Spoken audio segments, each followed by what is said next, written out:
Meron pala tayong hiniwa-hiwa na maliit na talong. Dapat pala kasi, gamitan siya ng grater. Kaso, yung grater namin is mapurol na. Hindi na siya matulis. At saka, yung hiniwang maliit-liit na sibuyas. Dapat din pala talaga is naka-durog siya or naka-grater. Tapos bawang na maliit-liit.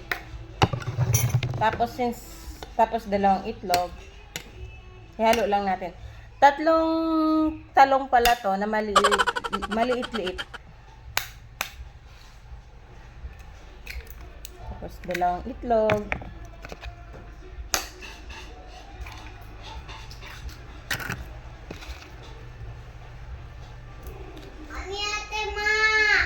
Tapos meron tayong beef cubes.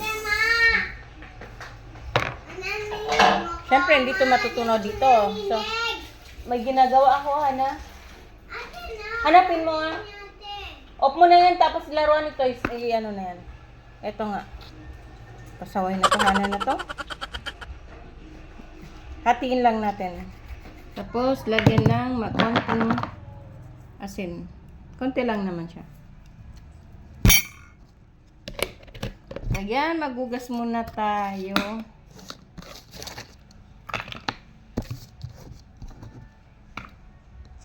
Kutsarang, konti lang naman, na harina.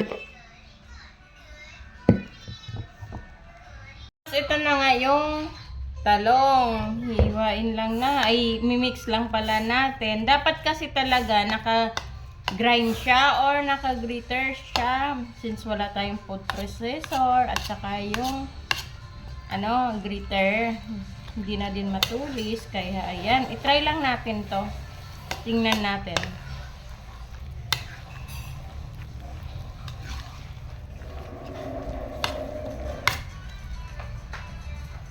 Tapos, syempre, lalabas tayo. Magluluto na tayo. Luluto pala yung asawa ko ng pancake. Tingnan mo kung anong kulay. Anong nilagay mo dito, be? Kukwa?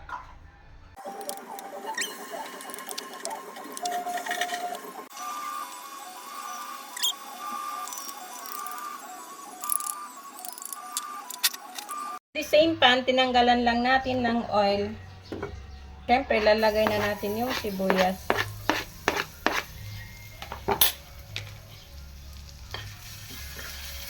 Or pwede naman yung yung powder. Yes, ako, ito yung gusto ko, mas malasa.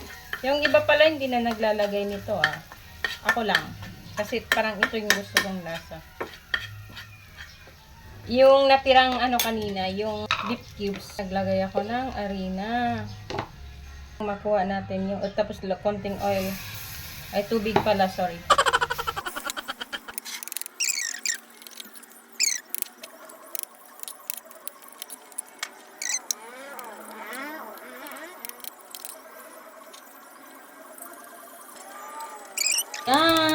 May nagawa pala akong ilang piraso to.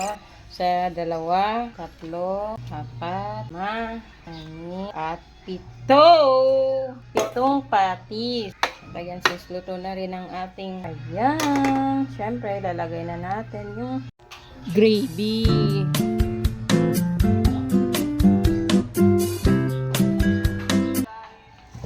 Hana, kain na.